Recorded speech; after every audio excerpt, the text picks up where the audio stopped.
Maxey's going to be getting a good amount of minutes at least. But does he start? Is there a way that you see Tyrese Maxey, maybe not even just at the beginning of the year, but at some point throughout the season, then making the switch to moving Tyrese Maxey into the starting lineup? Yeah, so I first sat back in this, and first off, obviously the starting lineup last year, which as it is, seems it will be the same. I still don't think there's any way that Simmons plays another game in the Sixers uniform. So that once again, is the biggest card here. But I think this, no matter what happens, the Sixers must find a way to get Maxey in the starting lineup. And I know there's the belief that starters isn't necessarily the most important thing. Like Maxey could play more minutes than say Danny Green and bring more to the team with that. But I do think there's something to getting the starting nod coming with a vote of confidence and just a level of play, being with the starter. There's something that comes with that when it comes to like the growth of a player, the development, and just the confidence in himself. So I think it's worth it. That I really do believe there's something special with Maxey there, and I want to find and juice every little bit out of him that we can get and see what he can grow into. So I don't know how exactly I want it to happen, but I really do. And I think he's deserving of that. He's done everything he's asked, and I want to see it happen.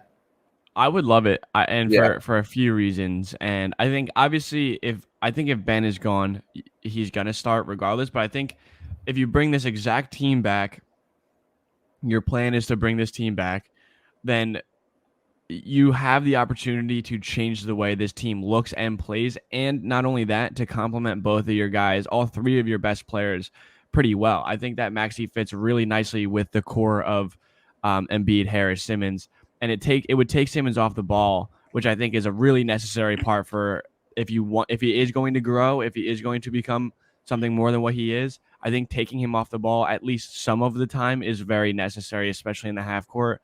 And then just another guard, a guy that can handle the ball, dribble, be confident. It looks like he's expanding his range. He showed a lot of growth in that area over the summer league this past year, which is incredibly exciting because that was really the one place that he struggled last season. So, I mean, I don't know if you go if you have a Seth Curry, Tyrese Maxey backcourt, it's very small. The defense is suspect. But I don't know if you want to take the shooting out of the lineup of taking Danny Green or Seth Curry out of the lineup. They're very integral parts to what the Sixers do and the spacing that it allows Embiid to have in the half court.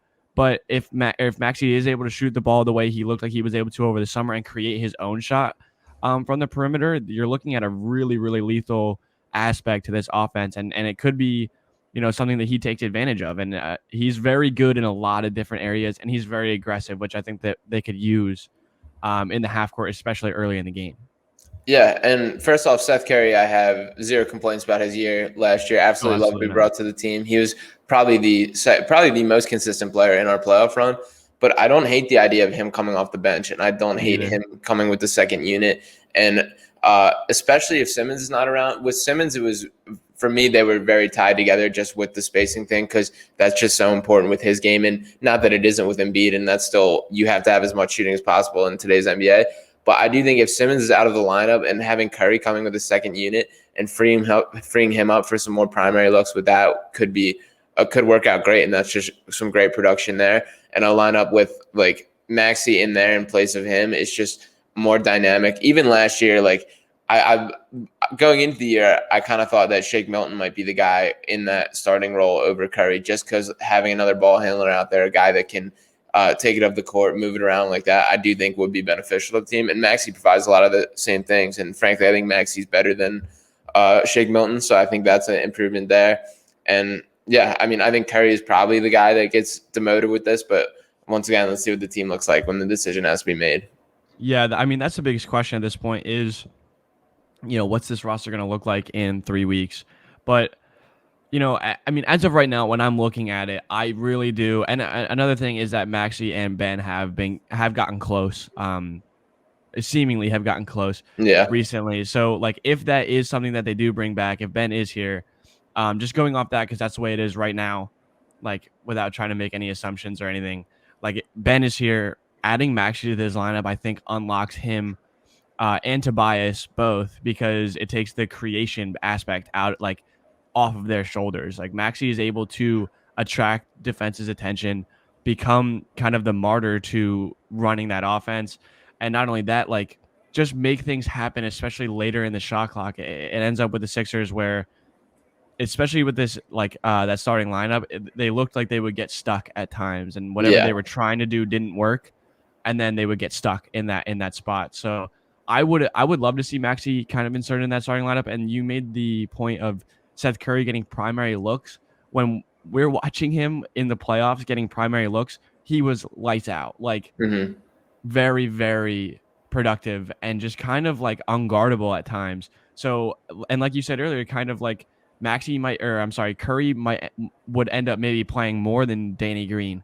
But if he's coming off the bench and getting primary looks at times and Right. kind of starting his offense that way, I have no problem with that either.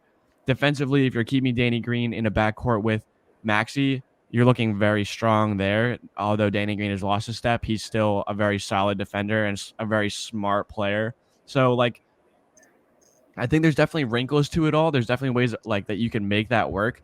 And honestly, like the more that you see Maxey play, I think the harder it is to keep him off the floor because he's just been so exciting and so important to what they do whenever he's playing.